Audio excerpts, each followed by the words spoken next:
Hello everyone, welcome to O level जियोसेडा YouTube channel. आज हम डिस्कस करेंगे module code M1R5 information technology tools and network basics के जनवरी 2021 में आए हुए डिस्क्रिप्टिव पेपर पे डिस्कशन। ठीक है, तो मैंने प्रीवियस क्लास में आपको इसके पार्ट 1 में एक क्वेश्चन करवाया था जिसके 3 पार्ट थे, उसे हम कवर कर चुके हैं। आज हम सारे बचे हुए क्वेश्चन कवर कर लेंगे।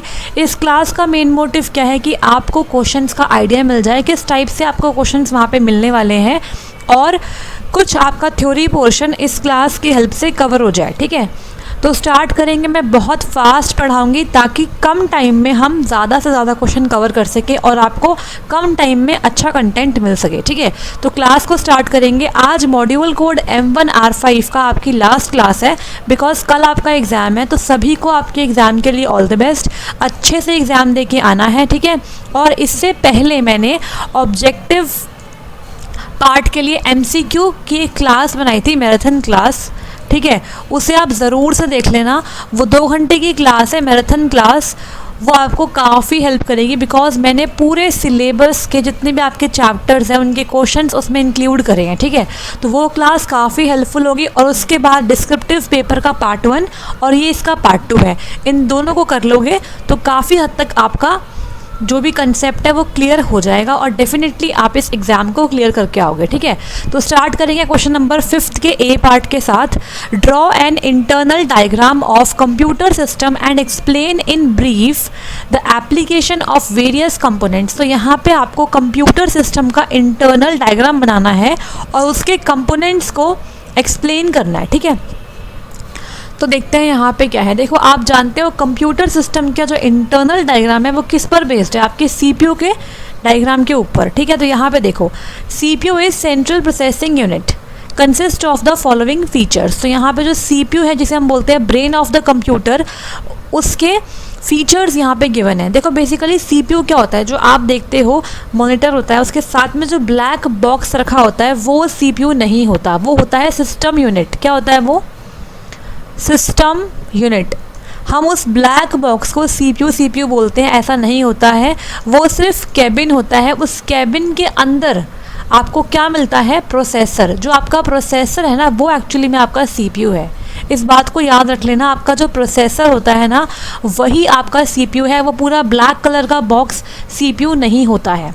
ठीक है, आप देखते हैं यहाँ पे, तो ये आपकी चिप होती है CPU की, जिसे हम बोलते हैं i5 चिप है, हमारी i7 है। ठीक है, तो इंटेल, स्पेशली इंटेल एक बहुत पॉपुलर कंपनी है प्रोसेसर्स के लिए। तो CPU is considered as the brain of the computer. CPU performs all type of processing operations. तो CPU में आपके हर टाइप के प्रोसेसिंग ऑपरेशंस परफॉर्म होते हैं, जैसे कि ये डेटा को स्टोर करता है, इंटरमीडिएट रिजल्ट्स को निकालता है और इंस्ट्रक्शंस को भी ये स्टोर करता है। It controls the operation of all parts of computer. Computer के हर एक पार्ट्स के ऑपरेशंस को कंट्रोल करता है आपका CPU। CPU itself has following 3 components. अब CPU के अंदर, उसके अंदर 3 बड़े बड़े मेन कंपोनेंट्स होते हैं, जैसे कि आपका मेमोरी और storage unit, control unit and ALU arithmetic logical unit. के तीनों के फंक्शनैलिटी काफ़ी इंपॉर्टेंट है। ठीक है, तो ये आपका पूरा डायग्राम है जो आपसे क्वेश्चन में पूछा था। ठीक है, तो क्वेश्चन में कहा गया था कि आपको इंटरनल डायग्राम बनाना है कंप्यूटर सिस्टम का। तो यहाँ पे हमने CPU के लिए बनाया है इंटरनल डायग्राम। तो देखो यहाँ पे आपका CPU है, इस CPU के अंदर आपके 3 मेन कंपोनेंट्स है, that is ALU, CU and memory unit. इसके बाद बाहर क्या है? इनपुट यूनिट और यहाँ पे है आउटपुट यूनिट। इसके एग्जांपल यहाँ पे लिखे हुए हैं। कीबोर्ड और माउस आपके होते हैं इनपुट डिवाइसेस और मॉनिटर, प्रिंटर, प्लॉटर ये सब आपके होते हैं आउटपुट डिवाइसेस। ठीक है, अब देखो यहाँ पे जो एरोज़ है इसका मतलब क्या है कि यहाँ से डेटा सेंड भी हो रहा है और रिसीव भी हो रहा है। सेंड भी हो रहा है, रिसीव भी हो रहा है। और इनपुट डिवाइस सिर्फ डेटा को सेंड कर सकते हैं, डेटा को। और जो आपके आउटपुट डिवाइस होते हैं ना उनको क्या मिलता है? उनको मिलता है इंफॉर्मेशन, जो आपका प्रोसेसर प्रोसेस करके आपको देता है। इंफॉर्मेशन मिलती है और ये इसको रिसीव करते हैं। क्या करते हैं? रिसीव करते हैं। क्लियर हो गया? अब देखो नीचे हम इन सब यूनिट्स को आराम से देखते हैं। देखो, फर्स्ट इज मेमोरी और storage unit. This unit can store instructions, data and intermediate result. जो आपके मेमोरी यूनिट है उसके अंदर क्या होता है, डेटा, इंस्ट्रक्शंस और इंटरमीडिएट रिजल्ट्स, मतलब जो भी आप प्रोग्राम में फंक्शन लगा रहे हो उस फंक्शन का इंटरमीडिएट रिजल्ट क्या है, जो बीच का रिजल्ट है उसको भी ये स्टोर करता है। This unit supplies information to other units of the computer when needed. तो ये यूनिट आपके अदर कंप्यूटर यूनिट्स को भी डेटा सप्लाई करती है। It is also known as the internal storage और द मेन मेमोरी और द प्राइमरी मेमोरी स्टोरेज, जिसे आप क्या बोलते हो, रैंडम एक्सेस मेमोरी। ठीक है, तो देखो प्राइमरी मेमोरी आपके दो टाइप की होती है, रैम और रोम, जिसमें आपकी रैम को हम बोलते हैं मेन मेमोरी। कोई भी प्रोग्राम जिसको आप रन करना चाहते हो इन द कंप्यूटर सिस्टम, वो सबसे पहले रैम में उठ कर आता है और वहाँ पे वो बन जाता है प्रोसेस। ठीक है, कोई भी प्रोग्राम अगर रनिंग स्टेट में है तो वो बनता है प्रोसेस, और हर एक प्रोग्राम आपका रैंडम एक्सेस मेमोरी में आने के बाद ही चलता है, इसीलिए RAM is called the main memory. ठीक है, it's size affect speed, power and capability. ठीक है, तो अगर आपकी रैम छोटी है, साइज़ छोटा है उसका, तो उसकी स्पीड कम होगी, पावर वो कम आपको देगा और कैपेबिलिटी भी कम होगी उसकी। Primary memory and secondary memory are two type of memory in the computers. आप जानते हो प्राइमरी मेमोरी के अंदर आपके आते हैं रैम और रोम, और सेकेंडरी मेमोरी में आपके आती है हार्ड डिस्क, ठीक है, मैग्नेटिक टेप एक्सेट्रा। अब देखो फंक्शंस क्या होते हैं आपकी मेमोरी यूनिट के, मेन काम क्या करती है आपकी memory unit. It stores all the data and instructions required for processing. ठीक है, सिंपल पॉइंट है। It stores intermediate result of processing, ये भी सिंपल है। Next, it stores the final result of processing, processing के फाइनल रिजल्ट को store करती है और उन्हें रिलीज करती है आउटपुट डिवाइस के लिए। All the inputs and outputs are transmitted through the main memory, सारे इनपुट और आउटपुट मेन मेमोरी से होके ही ट्रांसमिट होते हैं। नेक्स्ट बात करते हैं कंट्रोल यूनिट की।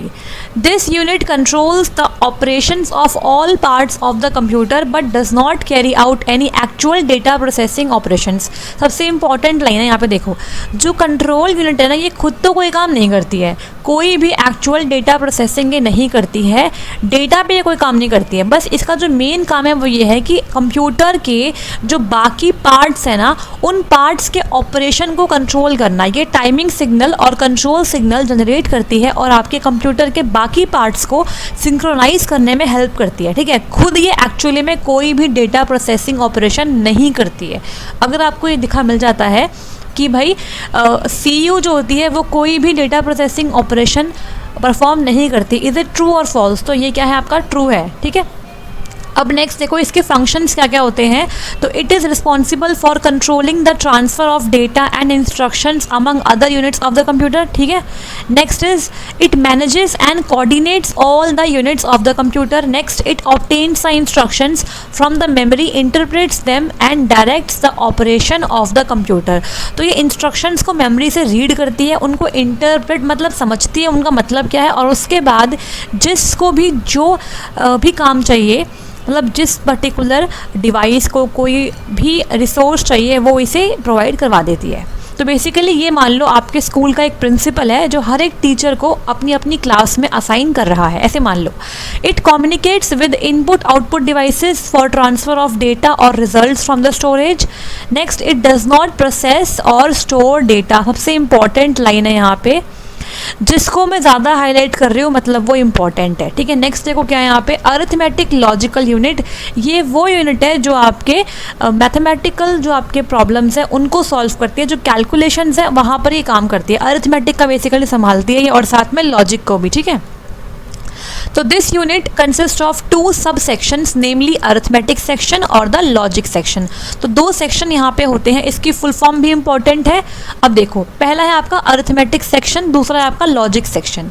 अरिथमेटिक में क्या होता है, जो भी आपके अरिथमेटिक ऑपरेशन जैसे कि एडिशन करना, सब्ट्रैक्शन, डिवीजन, मल्टीप्लिकेशन, ये सब कौन करता है आपका arithmetic section. All the complex operations are done by making the repetitive use of the above operations. ठीक है, जितने भी आपके अरिथमेटिक ऑपरेशंस हैं उनको परफॉर्म करता है आपका ALU का अरिथमेटिक सेक्शन। क्लियर हो गया।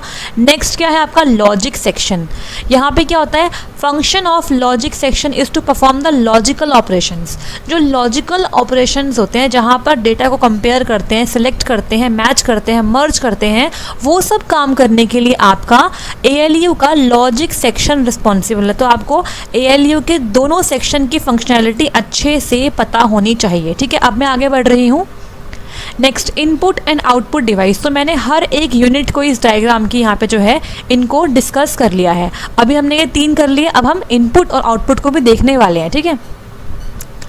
देखो क्या है, input and output devices act as a interface between the user and the computer. देखो हमारे और कंप्यूटर के बीच में जो एक इंटरफेस है, मतलब जिसकी हेल्प से हम अपने डेटा को कंप्यूटर में डलवा पाते हैं, वो होते हैं आपके इनपुट और आउटपुट डिवाइस। इनपुट डिवाइस से हम डेटा को सेंड करते हैं कंप्यूटर को, और आउटपुट डिवाइस हमारे डेटा को प्रोसेस करने के बाद इंफॉर्मेशन को हमें दे देता है, ठीक है। तो ये इंटरफेस है। A device send information to a computer system for processing is called input device. बहुत ही आसान सी स्टेटमेंट है, यहाँ पे कुछ भी मुश्किल नहीं है, आप पढ़ते ही इसका मतलब समझ जाओगे। And a device that receive then reproduces और displays the result of that processing is called output device. Clear हो गया ये point. Next, most devices are either input device और आउटपुट डिवाइस, ठीक है। तो बहुत से डिवाइस हैं जो सिर्फ इनपुट के लिए बने हैं और सिर्फ आउटपुट के लिए ही बने हैं, because they can accept only input data from a user and forward the same to the computer system और receive the output data from the computer. देखो कुछ ऐसे डिवाइस होते हैं जो सिर्फ इनपुट लेने के लिए ही बने हैं, वो इनपुट लेते हैं और कंप्यूटर को फॉरवर्ड करते हैं, और कुछ ऐसे डिवाइस हैं जो सिर्फ आउटपुट के लिए बने हैं, जो कंप्यूटर से डेटा को रिसीव करते हैं और मॉनिटर के थ्रू, प्रिंटर के थ्रू यूज़र को प्रोवाइड करवा देते हैं, ठीक है। अब क्या होता है, there are some devices which are capable of both. कुछ ऐसे डिवाइस हैं जो दोनों काम कर सकते हैं, इनपुट भी आउटपुट भी, ठीक है।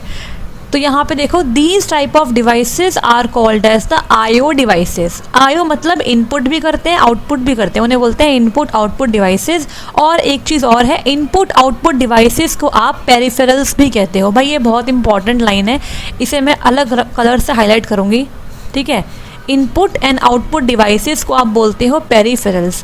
वो डिवाइस जो इनपुट भी ले पाए आउटपुट भी दे पाए, उन्हें हम बोलते हैं peripherals. Now let us discuss about various input and output devices. तो यहाँ पे कुछ एग्जाम्पल है। एग्जाम्पल ऑफ आउटपुट डिवाइस कौन से हैं? Monitor, projector, speakers.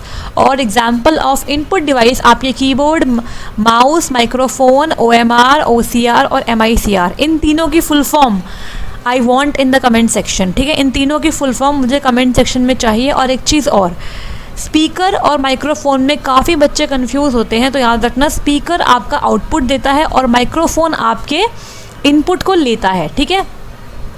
अब यहाँ पे हमने ए पार्ट कंप्लीट कर लिया। अब देखो आगे बढ़ेंगे और बात करेंगे यहाँ पे आपके बी पार्ट की। तो बी पार्ट में क्या पूछा गया है, देखो, how to turn off and activate automatic spelling checking and automatic grammar checking in LibreOffice program. यहाँ पे ई आना चाहिए था, ये मेरा स्क्रीनशॉट है जो मैंने आपके पेपर से लिया है, ठीक है। आप देखो यहाँ पे बोला है कि किस तरीके से आप ऑटोमेटिक स्पेलिंग चेकिंग और ऑटोमेटिक ग्रामर चेकिंग को एक्टिवेट करोगे और टर्न ऑफ करोगे इन लिब्रे ऑफिस प्रोग्राम में। तो देखते हैं इसका आंसर। हाँ जी, ये रहा, देखो, Libre office writer supports multiple languages dictionaries that are used to validate the grammar of the words as you type alongside spelling। देखो आप जानते हो कि लिब्रे ऑफिस राइटर, जिसे हम बोलते हैं वर्ड प्रोसेसिंग सॉफ्टवेयर, वो बहुत सारी लैंग्वेजेस को सपोर्ट करता है। तो अगर उसमें हिंदी है, इंग्लिश है, स्पेनिश है, इटालियन है, तो अलग अलग लैंग्वेज की अलग अलग डिक्शनरीज है, मतलब उनकी जो ग्रामर है वो वहाँ पर सेव होती है ऑलरेडी। तो उन ग्रामर वर्ड्स को वैलिडेट करने के लिए हमारे पास डिक्शनरीज अवेलेबल होती है पर्टिकुलर लैंग्वेजेस की। The writer shows red colour, यहाँ पे देखो, the writer shows red colour curved line under the incorrect word in the document after it validates against the supported dictionary। अब देखो आपने कोई वर्ड लिख दिया, ठीक है। अब उस वर्ड का अगर कोई मतलब नहीं है, अगर उस डिक्शनरी के अंदर जो डिक्शनरी आपके पास अवेलेबल है उस लैंग्वेज की, उस डिक्शनरी में उस वर्ड का कोई मतलब नहीं मिला, उसे आपका राइटर अगर वैलिडेट नहीं कर पाया, तो वो उस वर्ड के नीचे रेड कलर की कर्व्ड लाइन या फिर वेवी लाइन डाल देगा, जिस तरीके से आपको यहाँ पे दिख रहा है। मैंने यहाँ पे स्क्रीनशॉट ऐड किया है ताकि आपको समझने में आसानी हो। देखो यहाँ पे इनकरेक्ट इनकरेक्ट की स्पेलिंग क्या होती है? INCORRECT, बट यहाँ पे गलती से X लिखा गया है, तो यहाँ पे आप देख सकते हो राइटर ने रेड कलर की कर्व्ड लाइन यहाँ पे डाल दी। इट मीन्स कि राइटर इसे वैलिडेट नहीं कर पाया। To perform a combined spelling and grammar check on the document, अगर आपको कंबाइनली ग्रामर चेक और स्पेलिंग चेक करवाना है डॉक्यूमेंट के ऊपर, तो क्या करोगे? क्लिक करोगे स्पेलिंग चेक बटन पे on the standard tool bar. या तो आप स्टैंडर्ड टूल बार पे चेक स्पेलिंग बटन पे क्लिक कर दो, या फिर आप टूल्स में जाके स्पेलिंग को क्लिक करो, तब भी आप ये ऑन कर सकते हो। दिस चेक्स द डॉक्यूमेंट और selection and opens the spelling dialogue if any unrecognised words are found. जैसे ही आप इस पर क्लिक करोगे वैसे ही आपके सामने एक डायलॉग बॉक्स खुल जाएगा जहाँ पे अनरिकॉग्नाइज्ड वर्ड्स अगर मिलते हैं तो वो आ जाएंगे। To also identify the potential grammar problems check grammar box. अब यहाँ पे देखो दो तरीके हैं। There are two ways to check spelling and the grammar. एक है आपका मैनुअल मोड, ठीक है, और एक है आपका automatic mode as you type. एक तो आपका मैनुअल मोड है और एक है ऑटोमेटिक मोड, जैसे आपने टाइप किया वैसे ही स्पेलिंग और ग्रामर चेक हो गए, ठीक है। तो यहाँ पे देखो क्या है, to enable the automatic and grammar check. देखो मैनुअल मोड क्या होता है कि आप खुद से चेक कर लो, आपने डॉक्यूमेंट लिखा उसमें खुद से आपको दिख गया कि ये वर्ड्स गलत है, आपने उसे खुद से ही करेक्ट कर दिया। बट ये क्या है, टाइम टेकिंग है। अगर आपका डॉक्यूमेंट मान लो 10 पेज का है, 15 पेज का है, 100 पेज का है, तो कितने सारे वर्ड्स आप ठीक करोगे बैठ के? अगर आपको रिपोर्ट बनानी है कॉलेज के थीसिस के लिए, मान लो जो PhD में लोग बनाते हैं, तो उसके लिए आपको बहुत दिक्कत पड़ेगी। लेकिन अगर आप ऑटोमेटिक मोड ऑन कर दोगे तो अपने आप खुद से ही वो वर्ड्स को स्पेलिंग चेक और ग्रामर चेक करना स्टार्ट कर देगा। अब यहाँ पे कुछ स्टेप्स आपको फॉलो जो करने होते हैं। देखो यहाँ पे, to enable the automatic spelling and grammar check, इसे इनेबल करने के लिए go to the menu tools, एक मिनट रुकना, go to the menu tools then options. From the left side menu select the language under the language settings. उसके बाद आपको language choose करनी है language setting के अंदर से। Make sure to choose appropriate language under default languages for the documents, ठीक है। Example Western English USA, तो आपको एक appropriate language choose करनी है। Then go to the writing aids option to the left and under options choose spelling check as you type, check spelling as you type, ठीक है। तो आपको writing ads पे क्लिक करना है जो लेफ्ट में मिलेगा आपको। उसके बाद आपको नेक्स्ट ऑप्शन चूज करना है, that is check spelling as you type and check grammar as you type. जैसे ही आप टाइप करोगे एज यू टाइप करते ही आपकी स्पेलिंग चेक हो जाए और ग्रामर चेक हो जाए, तो आपको ये दोनों ऑप्शंस को चेक करना पड़ेगा। इनको चेक करने के बाद आपको ओके करना है। Now you can C red curly underline on the words that have spelling errors, ठीक है। जैसे ही आपने इनको ऑन किया तो क्या हो जाएगा, हर एक वर्ड जिसकी स्पेलिंग गलत लगती है अकॉर्डिंग टू डिक्शनरी, उन सभी वर्ड्स के नीचे क्या आ जाएगा, रेड कलर की लाइन आ जाएगी। And the blue line also shows grammar errors as per your chosen option, ठीक है। और ब्लू कलर की लाइंस आपकी ग्रामर के एरर्स को शो करेगी। तो याद रखना रेड कलर की लाइंस जो होती है वो आपके स्पेलिंग के एरर को बताती है और ग्रामर के एरर के लिए आपको ब्लू कलर की लाइंस शो होती है। तो इस तरीके से हमने यहाँ पे इस क्वेश्चन को कवर कर लिया, ठीक है। अब देखो, अब हम बढ़ेंगे नेक्स्ट क्वेश्चन पे। Question number 6, What are the advantages and disadvantages of social networking sites? Give 2 examples of social networking sites. तो यहाँ पे आपसे advantages और disadvantage पूछिए और ये क्वेश्चन आपका 7 मार्क्स का है, ठीक है। तो देखो नीचे चलते हैं, यहाँ पे इसका आंसर है। एडवांटेजेस क्या है आपकी सोशल नेटवर्किंग साइट्स की। आई होप आप सब लोग सोशल नेटवर्किंग साइट्स के बारे में जानते होंगे। सोशल नेटवर्किंग साइट्स वो साइट्स होती हैं जहाँ पे आप सोशली लोगों से बात कर सकते हो, कम्युनिकेट कर सकते हो। मतलब आप एक कम्युनिटी क्रिएट कर सकते हो अपने रिलेटिव्स के साथ, फ्रेंड्स के साथ, और किसी भी इशू पे आप बात कर सकते हो, कम्युनिकेशन कर सकते हो, ठीक है। जैसे कि अगर एग्जाम्पल की बात करें तो एग्जाम्पल यहाँ पे देख लेते हैं। एग्जाम्पल आपको देने हैं इस पर्टिकुलर क्वेश्चन के अंदर। देखो यहाँ पे बोला है कि राइट एनी 2 एग्जाम्पल्स। तो यहाँ पे आपका फेसबुक आपकी बहुत ही पॉपुलर सोशल नेटवर्किंग साइट्स है। नेक्स्ट ट्विटर,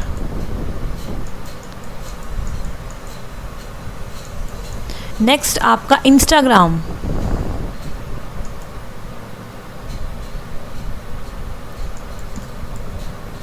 ठीक है। तो ये सारे आपके एग्जाम्पल हैं किसके, सोशल नेटवर्किंग साइट्स के। अब देखो एडवांटेज क्या है इसकी। Individual users can keep in touch with the friends and relatives. Individual users friends और रिलेटिव के साथ ईजिली टच में रह सकते हैं। Okay, you can stay up to date with what people are doing and also let them know what is happening in your life using words, photos and other media। आप देखते हो Facebook पे, Twitter पे लोग क्या करते हैं, अपने बारे में सबको बताते हैं कि हम क्या कर रहे हैं, आज हमने कहाँ घूमा, आज हमने क्या क्या खाया। तो ये सब चीज़ें आप अपनी फ्रेंड्स के साथ अपनी लाइफ की हैपनिंग्स दूसरों को बता सकते हो, वर्ड्स में लिख कर भी या फिर फ़ोटोज़ को शेयर करके। अगला पॉइंट क्या है, users can connect with like minded people. Social networking makes it is easy to very join the groups and make friends online. आप ऑनलाइन फ्रेंड्स बना सकते हो और ग्रुप्स को ज्वाइन कर सकते हो with others who share your particular interest even if it is relatively obscure। अगर आप किसी भी पर्सनैलिटी को फॉलो करते हो, लेट्स सपोज आप सचिन को फॉलो करते हो या फिर आप विराट कोहली को फॉलो करते हो, तो उसके लिए आपको ग्रुप्स मिल जाएंगे, आप वहाँ ज्वाइन कर सकते हो और उनसे रिलेटेड जो स्टफ्स है उनको शेयर कर सकते हो। लाइक अभी कौन सा रिसेंट मैच खेल रहा है विराट कोहली, या उसकी क्या परफॉर्मेंस है, या फिर उसके जो भी अचीवमेंट्स है, तो वो सब चीज़ें उन ग्रुप्स में शेयर करी जाती है। तो आपको जो भी इंटरेस्ट है उसके अकॉर्डिंग आप अपने फ्रेंड्स को बना सकते हो और ग्रुप्स को ज्वाइन कर सकते हो। Next, connections with others can be made long distance and across international boundaries. तो आप इंटरनेशनल फ्रेंड्स भी बना सकते हो जो आपसे बहुत दूर रहते हैं दूसरे देश में, वहाँ पर भी आप बातचीत कर सकते हो। Social networking can increase voting rates and facilitate political change. Political campaigns such as elections, boycotts, rallies and marches can all be set up and run by social media। आप सब लोग जानते हो कोरोना के टाइम पर जो भी आपके पॉलिटिकल कैंपेन हुए थे वो सब ऑनलाइन हुए थे, ठीक है। तो इलेक्शंस, बॉयकॉट, अगर आपको कोई इलेक्शंस करने हैं, बॉयकॉट करना है किसी भी चीज़ को, या फिर रैलीज़ निकालनी है, इन सब की इंफॉर्मेशन, या फिर आप ऑनलाइन भी किसी भी अपने सपोर्टर को सपोर्ट कर सकते हो और वहाँ पे अपनी वोटिंग को दिखा सकते हो। Large amount of people can be contacted quickly in the event of an emergency event such as hurricane, wildfire और terrorist attack। अगर मान लो कि अर्थक्वेक आ गया या फिर टेररिस्ट अटैक हो गया, तो आप जल्दी से सोशल मीडिया पे ये इन्फॉर्मेशन शेयर कर सकते हो ताकि लाखों लोग इसे देख पाए और जल्दी से अवेयर हो जाए, ठीक है। तो ये सारी आपकी थी एडवांटेजेस, और इसमें आप कुछ अपनी लैंग्वेज में बना के भी एडवांटेज ऐड कर सकते हो। अब बात करेंगे disadvantage of the social networking sites. देखो हर एक चीज़ का एक होता है ब्राइट फेस, एक होता है आपका डार्क फेस, तो इसका भी डार्क फेस है। देखो कैसे, disadvantages of using social networking sites. User can not be sure that their personal data will be safe. आप शेयर तो करते हो कि हम यहाँ घूम रहे हैं, ये खा रहे हैं, वो खा रहे हैं, लेकिन क्या जो आपका पर्सनल डेटा है, आपकी फ़ोटोज़ है, आपकी इंफॉर्मेशन है, वो सेफ़ है? क्या वो साइट जो है वहाँ पे आपने जो डेटा डाला है वो कोई चुरा तो नहीं लेगा, ठीक है, कोई उसका मिसयूज़ तो नहीं कर लेगा? तो ये सब चीज़ें, इन सब चीज़ों का आपको क्या रहता है, डाउट रहता है। Next, scams, computer viruses, fraud and identity theft all occur on the social networking sites. आप जानते हो ऑनलाइन के माध्यम से आजकल बहुत सारे स्कैम होते हैं, फ्रॉड होते हैं, ठीक है, तो उससे भी आपको बचना है। ये इसकी क्या है, एक डिसएडवांटेज होती है। Next, children use social networking sites to cheat and copy their assignment. आप जानते हो इस टाइम पे सब बच्चे ऑनलाइन पढ़ रहे हैं और वो क्या करते हैं, अपने होमवर्क को करने के लिए यूट्यूब का सहारा लेते हैं या फिर और भी अलग अलग वेबसाइट्स है जहाँ पे उनको कंटेंट मिल जाता है, तो वो पढ़ते नहीं हैं, वो चीटिंग कर लेते हैं या फिर कॉपी करते हैं अपने कंटेंट को। तो उससे भी क्या होता है, बच्चों का जो पढ़ाई का जो लेवल है वो भी नीचे गिर रहा है, ठीक है। Next, people can waste a lot of time on social networking sites without any obvious benefits. आप देखते हो आजकल हर कोई अगर कुछ काम नहीं होता तो फ़ोन चलाने बैठ जाते हैं। सबसे गलत चीज़ है ये। मैं खुद भी नहीं चलाती फ़ोन और ना किसी को मोटिवेट करती हूँ। अगर आपको फ्री टाइम मिला है तो अपने पेरेंट्स के साथ स्पेंड करो, पढ़ाई को कर लो, या फिर कुछ ऐसी हॉबी करो जो आपको लगता है कि भाई मैं अपने बिजी टाइम में नहीं कर पाती है, नहीं कर पाता। जैसे कि आपको कुछ खेलना पसंद है तो आप बाहर जाके खेलो, ये नहीं आप फ़ोन में पबजी खेल रहे हो। सबसे घटिया चीज़ होती है ये फ़ोन में पबजी खेलना, ठीक है। तो गेम्स ना खेल के आप अपने फ्रेंड्स से बात कर सकते हो, पर्सनली जाके उससे मिल सकते हो, उसको टाइम दे सकते हो, अपने फैमिली के साथ टाइम स्पेंड करो, अच्छे अच्छे मोमेंट्स कैप्चर करो, वो अच्छी चीज़ होती है। लेकिन हर वक्त आप फेसबुक इंस्टाग्राम रन करते हो, ये सिर्फ और सिर्फ वेस्टेड ऑफ टाइम है, कोई बेनिफिट नहीं मिलता इससे, ठीक है।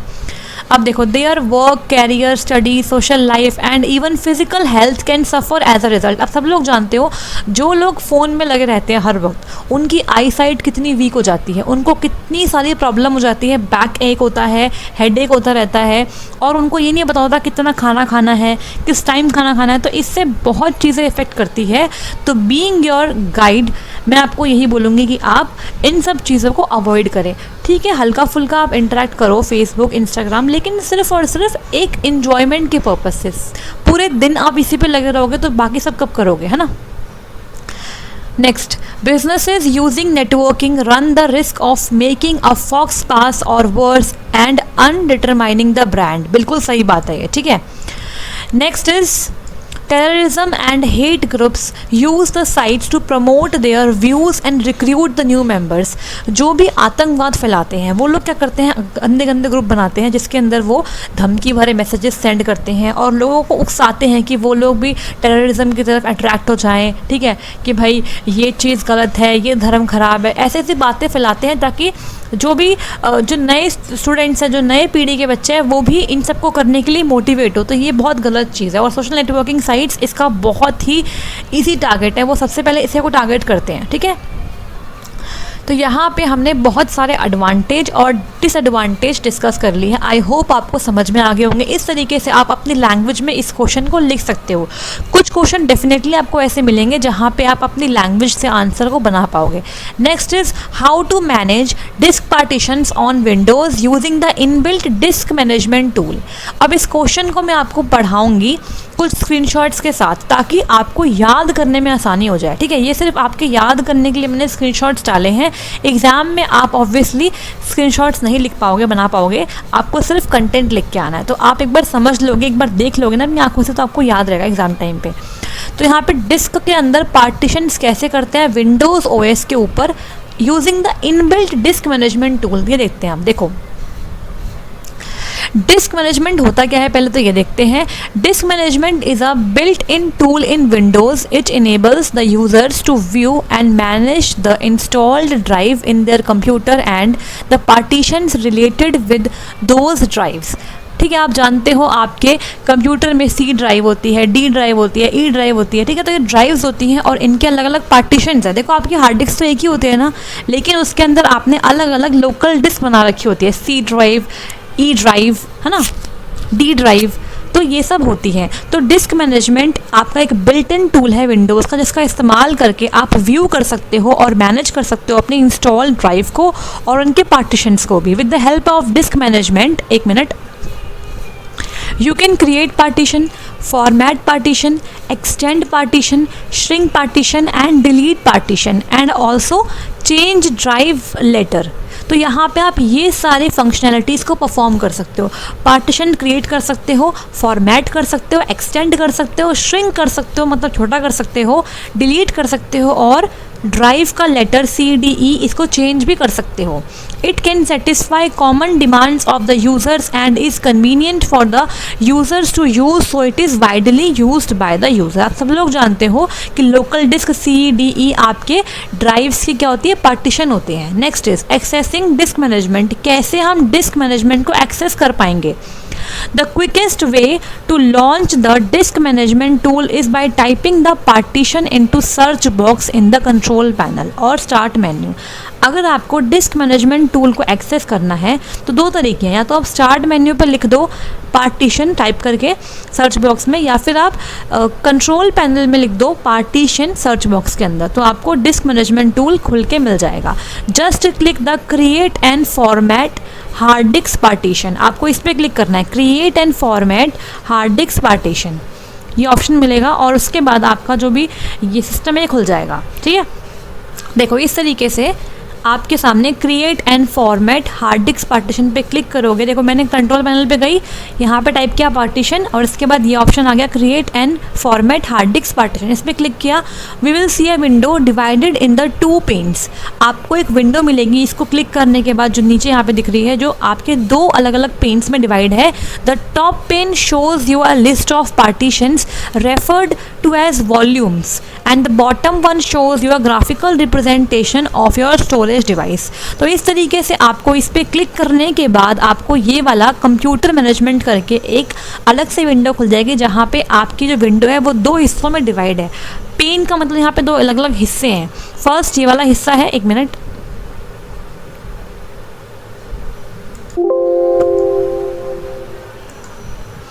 फर्स्ट ये वाला हिस्सा है आपका और सेकंड आपका ये वाला हिस्सा है।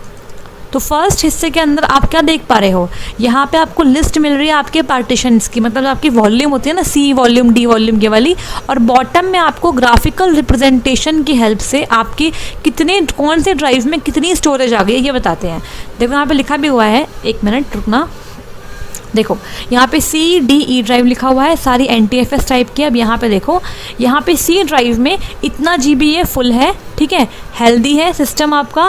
फिर आपका D ड्राइव है, ये आपका इतना फुल हो चुका है, ये आपका हेल्दी है। इस तरीके से यहाँ पे लिखा होता है। क्लियर हो गया? अब देखो आगे चलते हैं।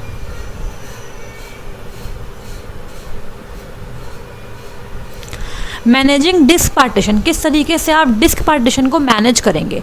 Partition hard disk using disc management is a usual method taken by computer users. ठीक है, तो आप सब लोग जानते हो ये बहुत ही यूजुअल मेथड है जो सब लोग परफॉर्म करते हैं। डिस्क को पार्टीशन करना एक बहुत ही आराम सा और नॉर्मल टास्क है। As a Windows built-in tool for managing disk, DM can satisfy common demands of common users. Its features are powerful and stable and worth to be trusted with. ठीक है, तो क्योंकि ये इनबिल्ट टूल है तो इसके अंदर काफ़ी सारे ऐसे फीचर्स हैं जो आपको सेटिस्फाई करते हैं अगर आप कॉमन यूज़र्स को बिलोंग करते हो तो। ठीक है, अब देखो पहले बात करेंगे हम रीसाइज पार्टीशन के बारे में, किस तरीके से आप पार्टीशन को रीसाइज कर सकते हो। Right click on a partition, किसी भी पार्टीशन, जैसे सपोज डी पे करना है आपको, डी पे राइट क्लिक किया, राइट क्लिक करने के बाद आपके सामने एक अदर पेन खुल जाएगा। उसके अंदर आपको सेलेक्ट करना है एक्सटेंड वॉल्यूम और श्रिंक वॉल्यूम टू रीसाइज। देखो रीसाइज का मतलब क्या होता है, साइज़ को चेंज करना। तो या तो आप वॉल्यूम की साइज़ को बढ़ाओगे या फिर कम करोगे। तो या तो आप क्लिक करोगे एक्सटेंड वॉल्यूम पे या फिर क्लिक करोगे श्रिंक वॉल्यूम पे। तो देखो आपने जैसे ही डी ड्राइव पे राइट क्लिक किया, आपके सामने बॉक्स खुल गया। इस बॉक्स के अंदर एक्सटेंड वॉल्यूम, श्रिंक वॉल्यूम करके ऑप्शन आ रहे हैं। तो इनका इस्तेमाल करके आप अपने पार्टीशन को रीसाइज कर सकते हो। Other options for manipulating partitions are also located in the right click menu. और भी यहाँ पे ऑप्शन है, जैसे कि डिलीट करने के लिए है, प्रॉपर्टीज़ है, फॉर्मेट है। ठीक है, तो ये भी है। अब नेक्स्ट है आपका extending and shrinking have some basic limitation. देखो एक्सटेंड करना वॉल्यूम को और श्रिंक करना, इनकी एक बेसिक लिमिटेशन होती है। You can only shrink a partition if it has enough free space. आप तभी अपने पार्टीशन को श्रिंक कर सकते हो, छोटा कर सकते हो, जब उसके अंदर इनफ फ्री स्पेस हो। तो यहाँ पे काफ़ी इंपॉर्टेंट लाइन है, you can shrink a partition if it has a free space. आप तभी अपने पार्टीशन को श्रिंक कर पाओगे जब उसके अंदर फ्री स्पेस होगी। And you can only extend a partition when it has the unallocated space to the right of it on the same drive. ठीक है, अगर उसके पास अनएलोकेटेड स्पेस है तभी आप उसे एक्सटेंड कर सकते हो। मतलब उसके राइट में, उसके अगर राइट में अनएलोकेटेड स्पेस है तो आप उसको क्या कर सकते हो, एक्सटेंड कर सकते हो। You will see empty unallocated space to the right of the partition if you can extend it. Okay, Windows can't extend a basic partition to its left. You will need third party software for that. आप हमेशा अपने partition को right side पर extend कर सकते हो, left side पे extend नहीं कर सकते हो, जो आपका बिल्ट इन सॉफ्टवेयर है उसकी हेल्प से। ठीक है, अब देखो नेक्स्ट क्या है।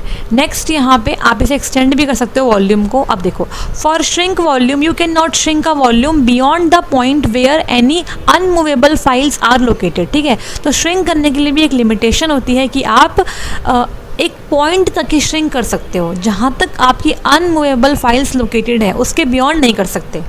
ठीक है, तो you can not shrink a volume beyond the point where any unmovable files are located. See shrink a basic volume in disk management help for more information. तो आप यहाँ पे और इन्फॉर्मेशन के लिए इस हेल्प पे क्लिक करके भी इन्फॉर्मेशन निकाल सकते हो।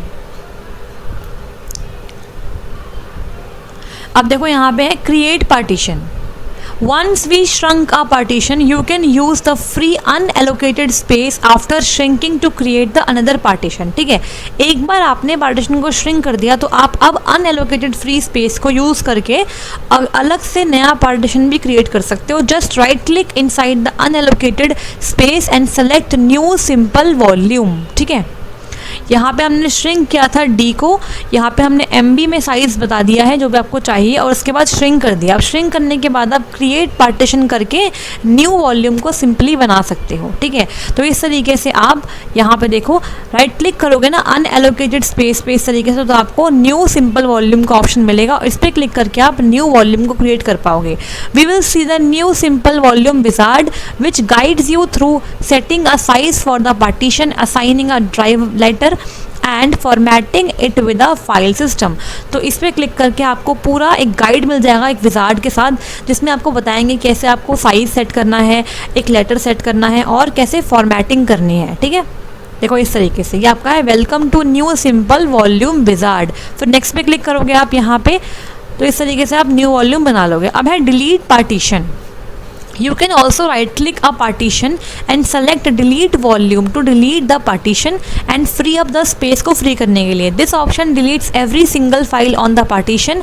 Be careful when using it। इस ऑप्शन का यूज़ करके उस ड्राइव में रखी हुई हर एक फाइल डिलीट हो जाएगी, तो आपको इसको यूज़ करते वक्त ध्यान देना पड़ेगा। ये ऑप्शन है डिलीट वॉल्यूम का। ठीक है, next is change drive letter. आप ड्राइव के लेटर को चेंज भी कर सकते हो। ठीक है, आप देखो राइट क्लिक करोगे on a partition and select the change drive letter. यहाँ पे लिखा हुआ है ना change drive letters and paths, ये लिखा हुआ, इस पर क्लिक करना है आपको to change its drive letters. Click the change button to select a new drive letter. अब देखो यहाँ पे जैसे आपने क्लिक किया तो यहाँ पे आपको डी लेटर दिख गया। इस तरीके से आप कोई और लेटर भी सेट कर सकते हो। ठीक है, next is format partition. Use the format option in the partitions right click menu to format it. Format कर सकते हो आप, ठीक है, with a new file system and erase its content. We will lose all the files on the partition if you do this.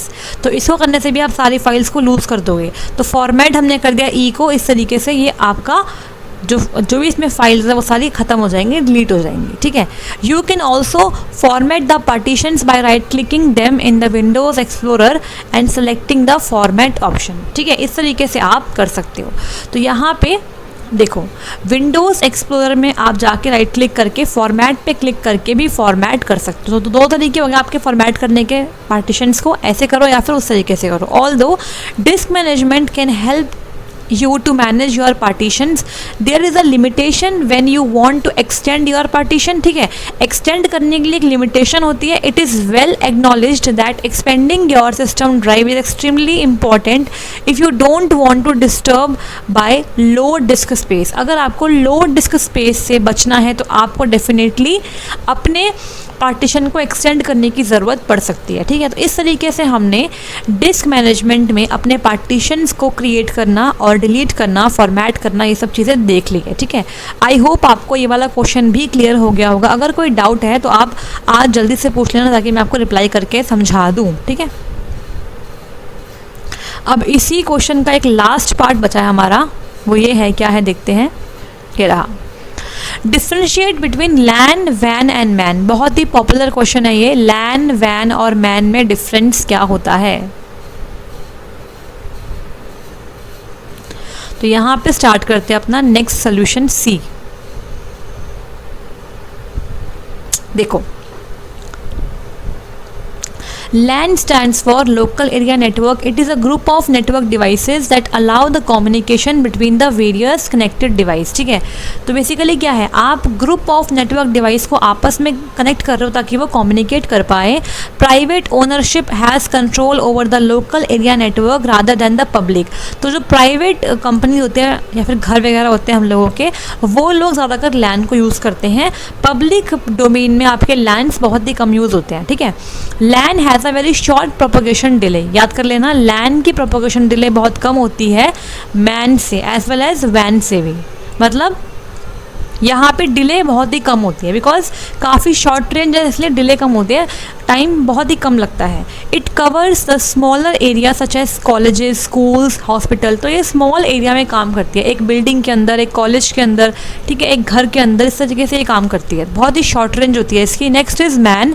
Man stands for metropolitan area network. It covers the larger area than the MAN. LAN, LAN से बड़ा area cover करते हैं, जैसे कि आपका town हो गया, city etcetera.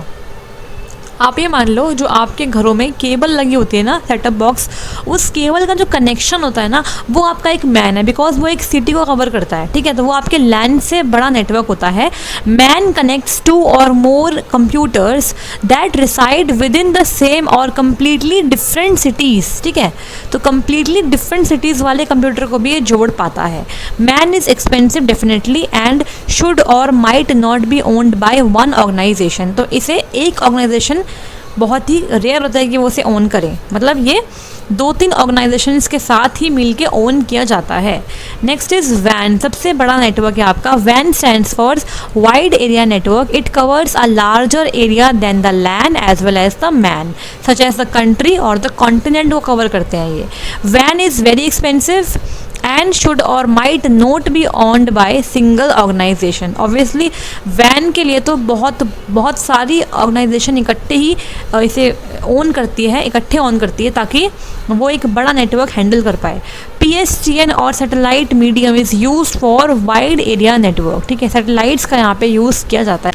अब यहाँ पे एक टेबल है जिसके अंदर आपको इन तीनों के बीच में डिफरेंस पता चल जाएगा। आप देखो यहाँ पे इसकी फुल फॉर्म क्या होती है, वाइड एरिया नेटवर्क, यहाँ पे लोकल एरिया नेटवर्क और यहाँ पे मेट्रोपॉलिटन एरिया नेटवर्क, ठीक है। इसके बाद जो आपका वैन है ये आपका कवर करता है large area geographically such as continent, state और द कंट्री। फिर लैन क्या करता है, लैन आपके कनेक्ट करता है कंप्यूटर्स को आपके स्मॉल और स्पेसिफिक एरिया में जोग्राफिकली। फिर आपका मैन क्या करता है, MAN is confined to a specific town, city, region. It covers a larger area than a LAN but a smaller area than the वैन, ठीक है। बहुत ही सिंपल डिफरेंस है यहाँ पे। अब देखो अगला point, for data transfer there is low bandwidth यहाँ पे होती है। किसमें, आपके वैन में आपकी लो बैंडविड्थ है। और अगर बात करें आपकी लैन की तो फॉर डेटा ट्रांसफ़र यहाँ पे होती है हाई बैंडविड्थ। जितना छोटा नेटवर्क होगा उतनी अच्छी बैंडविड्थ होगी।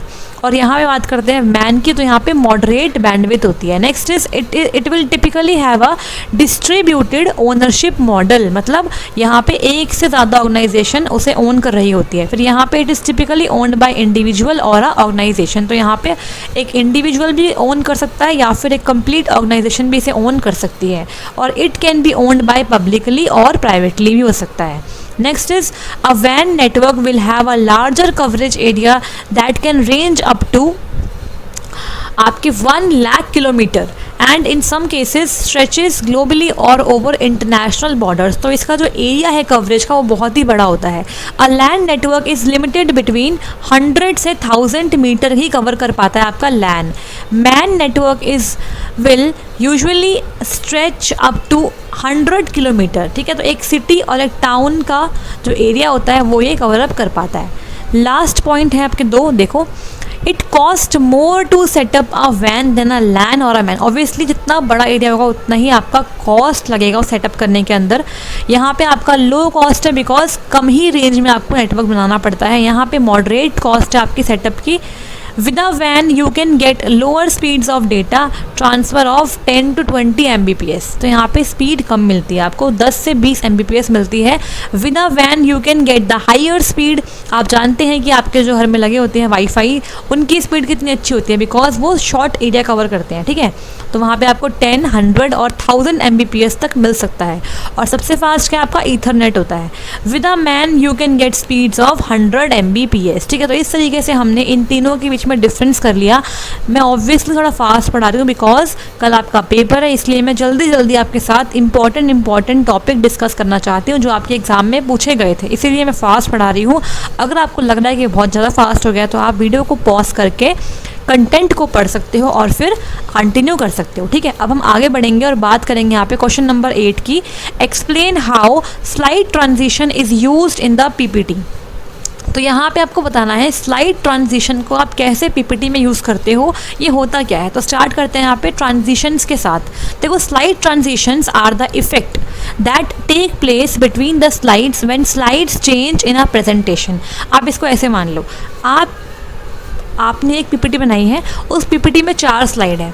तो पहली स्लाइड को आप देख रहे हो, ठीक है, आपने उसका स्लाइड शो कर रखा है। फर्स्ट स्लाइड आप देख रहे हो और फर्स्ट स्लाइड को आगे बढ़ाओगे आप, सेकंड पे जब पहुंचोगे तो सेकंड जब आएगी ना तो वो कुछ इफेक्ट्स के साथ आएगी। मतलब जैसे आपकी स्लाइड चेंज करेगी तो कुछ इफेक्ट आएगा, उसी इफेक्ट को आप बोलते हो स्लाइड ट्रांजिशन। मतलब स्लाइड के बदलते ही जो इफेक्ट आते हैं उन्हें बोलते हैं स्लाइड ट्रांजिशन। क्लियर हो गया।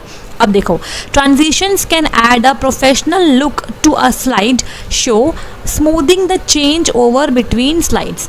इसको डालने से क्या होता है कि आपके स्लाइड्स के अंदर एक प्रोफेशनल लुक आता है और जैसे ही स्लाइड्स बदलती हैं, एक स्लाइड एक दूसरी स्लाइड में चेंज होती है, तो एक स्मूथ सा क्या आता है, चेंज आता है। मतलब एक हल्का सा इफेक्ट आता है ताकि आपको अच्छा लगे, इफेक्टिव लगे, इंटरेक्टिविटी बढ़ जाए। ठीक है।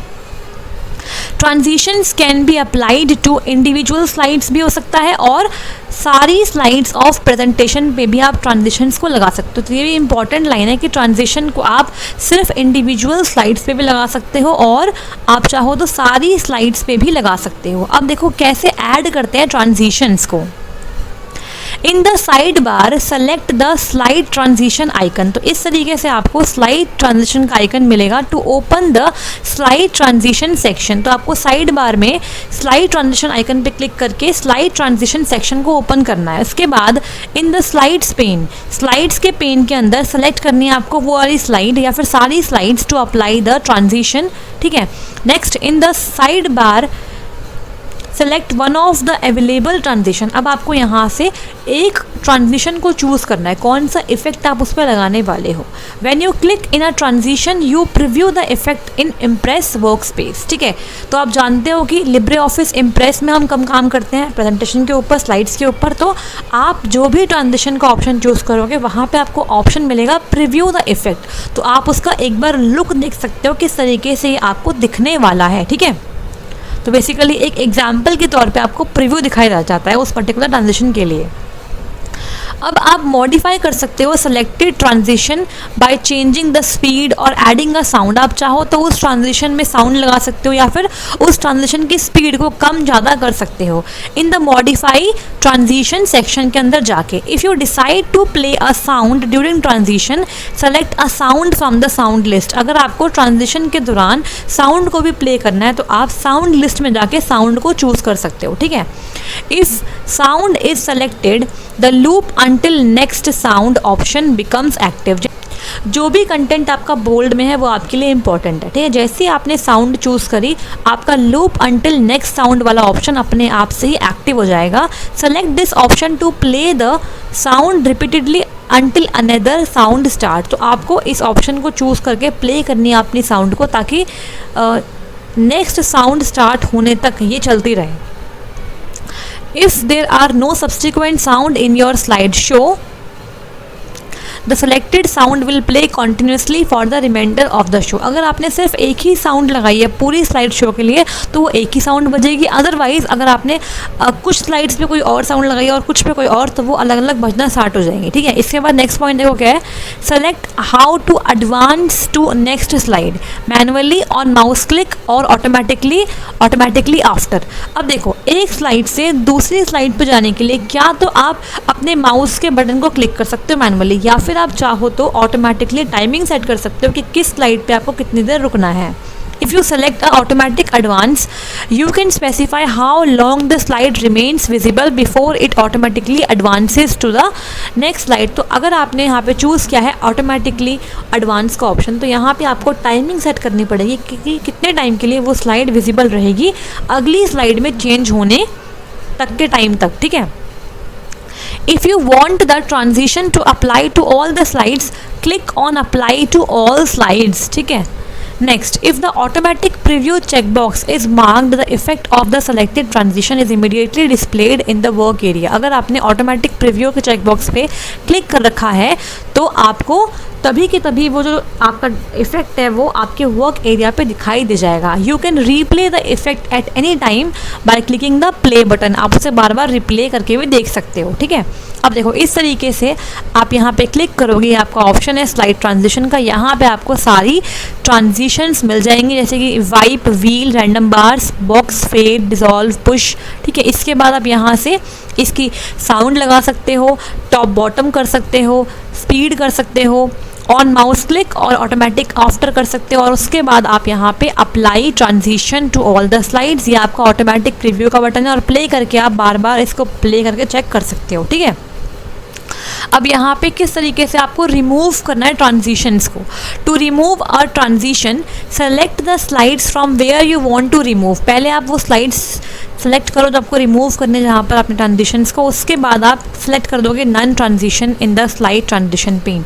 जो यहाँ पे आपको नन दिख रहा है ना ऊपर की साइड, यहाँ पे देखो ये नन, इसे आप करोगे चूज़। इसका मतलब क्या है कि आपको कोई भी ट्रांजिशन नहीं चाहिए इस तरीके से, तो आपकी जो ट्रांजिशन लगाई थी आपने वो हट जाएगी। क्लियर हो गया? अगर कोई डाउट है तो आप पूछ सकते हो। नेक्स्ट क्वेश्चन क्या है देखते हैं। काफ़ी अच्छे क्वेश्चन आए थे आपके पेपर में लास्ट टाइम। देखो, explain briefly intellectual property rights. Intellectual property rights को आपको यहाँ पे पूछा गया है। देखो देखते हैं किस तरीके से एक्सप्लेन करना है इसे।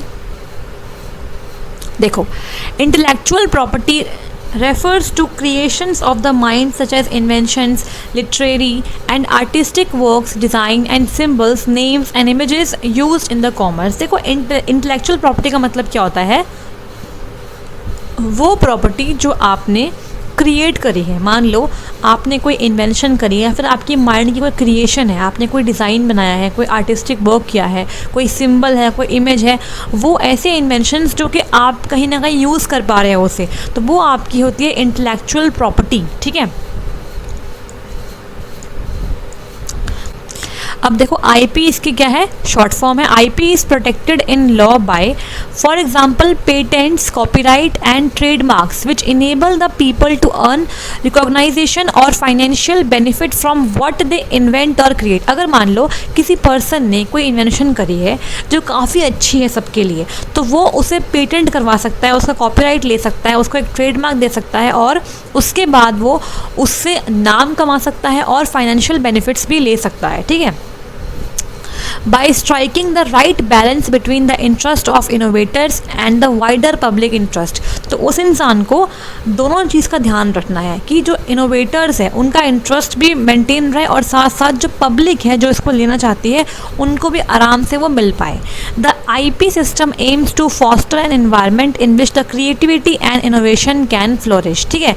तो यहाँ पे कुछ आपके रूल्स थे, कुछ आपके इंटेलेक्चुअल प्रॉपर्टी के राइट्स थे जो उस पर्सन को मिलते हैं जो भी कुछ नई इनोवेशन लेके आता है, ठीक है, ताकि उसकी इनोवेशन, उसकी क्रिएटिविटी कोई मिसयूज़ ना कर पाए, ठीक है। अब देखो, a number of common IPRs are outlined in the table below.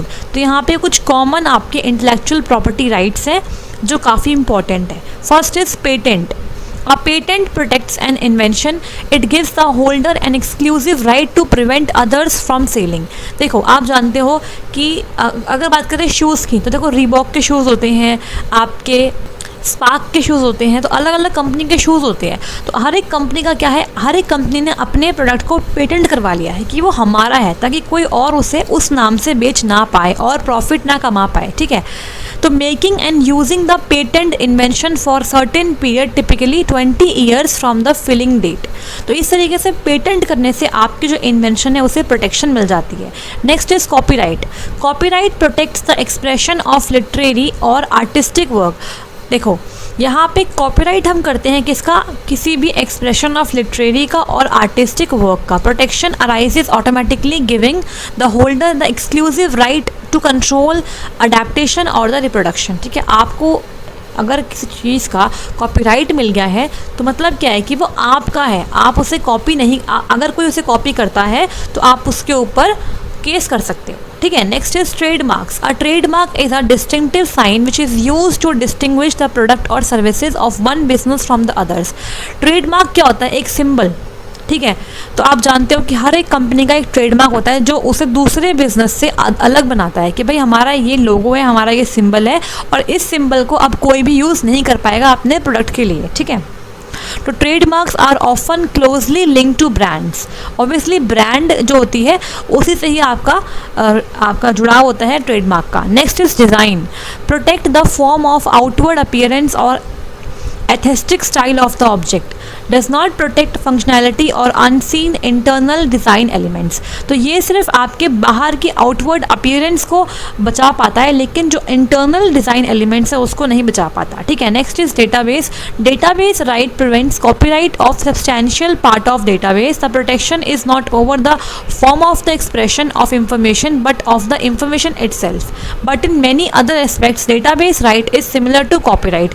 तो ये कॉपीराइट की तरह ही काम करता है, बेसिकली आपके सब्सटैंशियल पार्ट ऑफ डेटाबेस को प्रोटेक्शन प्रोवाइड करने में हेल्प करता है। Next is trade secrets. A trade secret is a formula, practice, process, design और compilation of information used by a business to obtain a advantage over the competitors.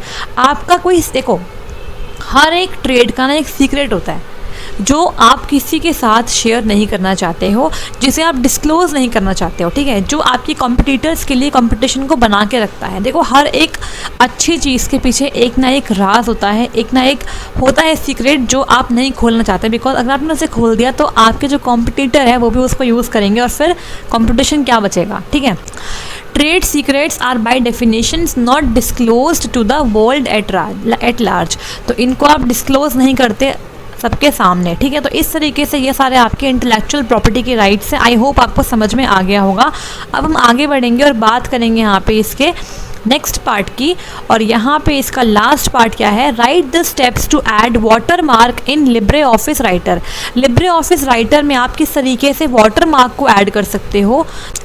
देखो water mark तो आप जानते हो क्या होता है। वाटर मार्क एक लाइट कलर का टेक्स्ट होता है जो आपको आपके कंटेंट के पीछे विजिबल होता है। वो टेक्स्ट भी हो सकता है और कोई और ग्राफिक भी हो सकता है, ठीक है। अब देखो यहाँ पे लिखा भी हुआ है, water marking is a way of inserting any graphic or text in all the pages of the writer document to make sure that the document is not copied or distributed, and it can be marked with a watermark for easy identification। देखो अगर मुझे अपने किसी document को अपना दिखाना है तो उसके लिए मैं उसके ऊपर पीछे की साइड को वाटरमार्क लगा दूंगी ओ लेवल जीएस अड्डा का, मतलब ये कंटेंट हमारा है, कोई इसे कॉपी नहीं कर सकता और ये बताता है कि ये इस पर्टिकुलर ऑर्गेनाइजेशन से बिलोंग करता है। Example, you might want to insert draft or simple or do not copy or for preview only as a transparent background of all the pages in a writer document। तो आपका जो watermark है ना, ये एक transparent आपका text या फिर ग्राफिक होता है जो आपके कंटेंट के पीछे दिखता है, जो कि आपके कॉपीराइट को शो करवाता है, ठीक है। अब देखो नेक्स्ट क्या है, There are various ways to do it, but below two processes which we feel are the easiest and simple to implement the watermarking। तो यहाँ पे हमने दो तरीके बताए हैं किस तरीके से आप टेक्स्ट को या फिर इमेज को, ठीक है, डाल सकते हो अपने बैकग्राउंड में। तो देखो, steps to add watermark in the Writer using text. Text को आप कैसे वाटरमार्क की तरह ऐड कर सकते हो। Open LibreOffice Writer document, इसके बाद from the menu click format and watermark. In the watermark window enter the text which you want to add as a watermark. Also choose colour, font, angle of the text, मतलब by default angle क्या होता है आपका 45 degree. इस तरीके से आप जानते हो, इस तरीके से डायगनली आपको वाटरमार्क दिखता है नॉर्मली बाय डिफ़ॉल्ट, और आप चाहो तो उसका एंगल भी चेंज कर सकते हो। उसके बाद आपको ओके प्रेस करना है। In the watermark window enter the text which you want as a watermark, ठीक है। ओके, ये दोनों ऑप्शंस बार बार रिपीट हो गए, कोई बात नहीं, इसको आप इग्नोर करना, ये सेम ही अलग अलग पॉइंट नहीं है, सेम पॉइंट है। अब देखो, to remove the text watermark open the watermark dialog from the format menu and simply remove the text and click okay. अगर आपको वाटरमार्क को रिमूव करना है तो आप वाटरमार्क की विंडो ओपन करोगे और वहाँ पे फॉर्मेट मेन्यू आप जानते हो वहीं पे होता है वाटरमार्क, और उसके बाद सिंपली रिमूव कर दोगे उस टेक्स्ट को और ओके पे क्लिक कर दोगे तो आपका वाटरमार्क हट जाएगा, ठीक है।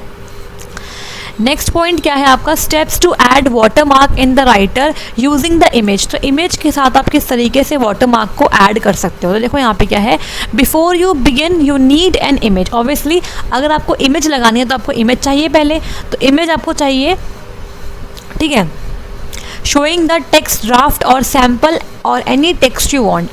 You can get lots of such images via simple Google search in a Google with watermark PNG.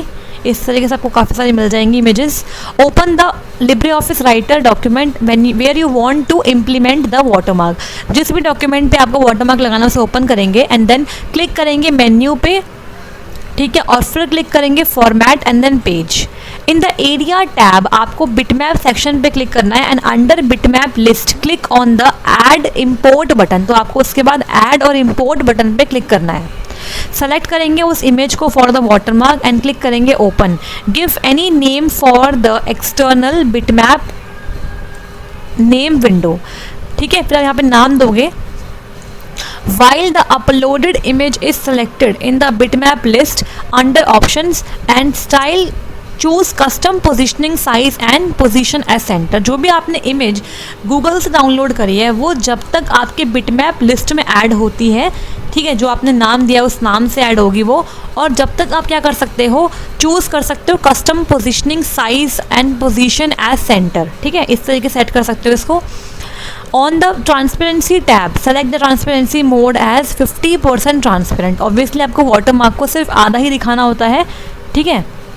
उसके बाद ओके पे क्लिक कर देंगे। Now you can see the watermark has been added in all the pages in your Writer document. Clear हो गया। अब remove करने के लिए क्या करेंगे हम, टू रिमूव द वाटरमार्क और to modify follow the same steps above, ठीक है।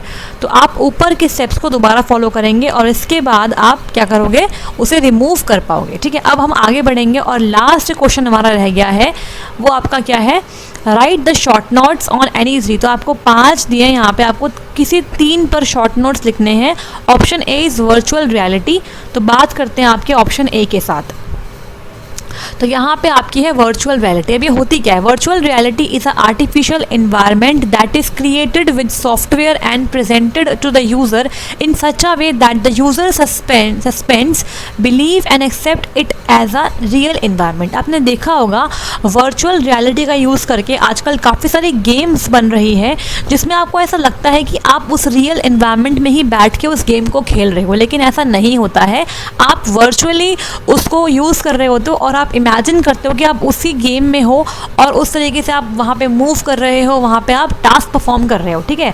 तो यहाँ पे आर्टिफिशियल तरीके से रियल एनवायरनमेंट को क्रिएट किया जाता है। On a computer virtual reality is primarily experienced through 2 of the 5 senses, site and sound. तो साइट मतलब आपका जो आँखों का है साइट वो, और आपका साउंड, ये 2 सेंसेस आपको वर्चुअल रियलिटी को एक्सपीरियंस कराने में हेल्प करते हैं, ठीक है। The simplest form of virtual reality is 3D image. आपने 3D मूवीज़ देखी होगी, 3D इमेज देखी होगी। यहाँ पे आपको वर्चुअल रियलिटी का एहसास होता है। That can be explored interactively at a personal computer usually by manipulating the keys और the mouse so that the content of the image moves in some direction और जूम्स इन और out. जैसे ही आप उस 3D इमेज को कोने से क्लिक करते हो वो अपने आप क्या होती है, आगे पीछे घूमती है और जूम करती है, जूम इन जूम आउट। तो ऐसा लगता है कि आप वहाँ पे सच में खड़े हो और उसको अच्छे से देख पा रहे हो, लेकिन एक्चुअली में आप उसे इमेज को ही देख रहे हो, है ना।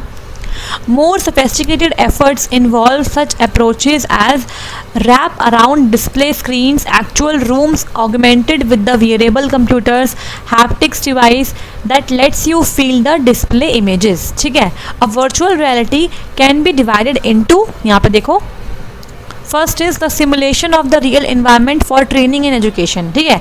तो वर्चुअल रियलिटी को हमने 2 पार्ट में डिवाइड किया है। पहला क्या है कि आप सिमुलेट करो, मतलब एक नकली एनवायरनमेंट बनाओ जो ऐसा लगे कि असली एनवायरनमेंट का ही फील दे रहा है, ट्रेनिंग के लिए और एजुकेशन के लिए, ठीक है। आपने देखा होगा कि जब आप कभी पायलट के लिए, अगर आपने देखा हो पायलट या फिर एयर होस्टेस के लिए, तो वहाँ पर आपको एक वर्चुअल एनवायरनमेंट क्रिएट करके मिलता है जहाँ पर आप एक्सपीरियंस करते हो कि आप वाकई में एरोप्लेन में हो और आपको वहाँ पर सब टास्क करने करने हैं, ठीक है, किस तरीके से आपको एरोप्लेन उड़ाना है, कैसे टैकल करना है, तो वो आपको वर्चुअल रियलिटी की हेल्प से ही मिल पाता है। Next, the development of the imagined environment for a game और अ इंटरेक्टिव स्टोरी। एक गेम के लिए या फिर इंटरेक्टिव स्टोरी के लिए जो आप इमेजिनरी एनवायरनमेंट क्रिएट करते हो वो भी आपका वर्चुअल रियलिटी का ही हिस्सा होता है। The virtual reality modeling language VRML allows the creator to specify the images and the rules for their display and interaction using the textual language statements, ठीक है। तो यहाँ पे virtual reality modeling language allow करती है creator को कि वो स्पेसिफाई करे कौन सी इमेजेस वहाँ पे होंगी और क्या रूल्स होंगे उन्हें डिस्प्ले करवाने के लिए, ठीक है। तो इस तरीके से आपकी वर्चुअल रियलिटी काम करती है, इतना आपके लिए काफ़ी होगा। अब नेक्स्ट पॉइंट है आपका इंटरनेट ऑफ थिंग्स IoT। तो आप सब लोग जानते हो IoT होता क्या है, आपका एक पूरा मॉड्यूल है IoT के ऊपर। तो यहाँ पे IoT के बारे में हम डिस्कस करते हैं शॉर्ट में। देखो, तो यहाँ पे बात करेंगे IoT के बारे में। देखो, IoT stands for internet of things which means accessing and controlling the daily usable equipments end devices using internet. Basically IoT का मतलब क्या है कि जो आपके डेली यूज़ के डिवाइसेस और इक्विपमेंट्स हैं उन्हें आप कनेक्ट कर रहे हो इंटरनेट से, ताकि वो आपस में कम्युनिकेट कर पाए और आपको अच्छे से सर्विसेज को प्रोवाइड करवा पाए, ठीक है। अब देखो, let's look closely at our mobile device which contains GPS tracking, mobile gyroscope, adaptive brightness, voice detection, face detection, etcetera. आप जानते हो आपके मोबाइल फ़ोन में ये सारे बेसिक फीचर्स अवेलेबल होते हैं। These components have their own individual features. इन सारे कंपोनेंट्स के अपने खुद के इंडिविजुअल फीचर्स होते हैं, लेकिन अगर मान लो ये सारे फीचर्स आपस में कम्युनिकेट कर पाए ताकि ये आपको बेटर इन्वायरमेंट दे पाए, तो कैसा होगा। तो ये आप कर सकते हो by using the IoT। For example, the phone brightness is adjusted based on my GPS location and my direction. देखो, मान लो अगर मैं किसी डार्क प्लेस पे हूँ तो अपने आप मेरी फ़ोन की ब्राइटनेस क्या हो जाए, तेज़ हो जाए। और अगर मैं किसी ब्राइट प्लेस पे हूँ, मान लो मैं सन में हूँ, तो अगर मैं बाहर उस सन में हूँ तो उस टाइम पर मेरी फ़ोन की ब्राइटनेस अपने आप क्या हो जाए, कम हो जाए। तो इस तरीके से आपके GPS और आपके डायरेक्शन के बेसिस पे आपके फ़ोन की ब्राइटनेस का एडजस्ट होना आपका एक IoT के एप्लीकेशन के अंडर ही आता है, ठीक है। क्योंकि GPS की लोकेशन को ट्रैक करने के लिए क्या चाहिए, इंटरनेट, और इंटरनेट की हेल्प से आपके फ़ोन ब्राइटनेस को क्या मिल रही है, इन्फॉर्मेशन मिल रही है लोकेशन की, तो वो उसके अकॉर्डिंग एडजस्ट हो जाएगा। Next, connecting everyday things embedded with electronics, software and sensors to internet, enabling to collect and exchange data without the human interaction, called the internet of things, ठीक है। अपने डे टू डे लाइफ के device जैसे electronics, software, sensors जो आपके internet से जुड़कर data को कलेक्ट कर रहे हैं और एक्सचेंज कर रहे हैं between each other without human involvement, तो इसे बोलते हैं आप internet of things. The term things in the internet of things refers to anything and everything in day to day life. तो थिंग मतलब आपकी कोई भी थिंग, लाइक आपका AC हो गया, आपका फ्रिज हो गया, आपकी लाइट्स हो गई, ठीक है, जो भी आप इंटरनेट से एक्सेस करवा सकते हो, कनेक्ट कर सकते हो, वो सारी आपके थिंग्स के अंदर आएंगी। अब यहाँ पे ये पॉइंट्स आप इन्हें पढ़ लेना, ठीक है। तो अब नेक्स्ट क्वेश्चन देखते हैं। नेक्स्ट है C पार्ट, साइबर सिक्योरिटी। काफ़ी इंपॉर्टेंट साइबर सिक्योरिटी क्या होता है, देखो, cyber security is the protection of internet connected systems including hardware, software and data from the cyber attackers. Cyber security का मतलब क्या है कि आप इंटरनेट से जुड़े हुए सिस्टम्स को, जैसे कि हार्डवेयर, सॉफ्टवेयर और डेटा को साइबर अटैकर से बचाना चाहते हो। It is primarily about people, processes and technologies working together to encompass the full range of threat reduction, ठीक है, vulnerability reduction and deterrence, international engagement and recovery policies and activities including computer network operations, information assurance and law enforcement। आप सब लोग जानते हो कि आजकल internet का इस्तेमाल करके बहुत सारे क्राइम होते हैं, ठीक है, जिसे आप बोलते हो साइबर क्राइम।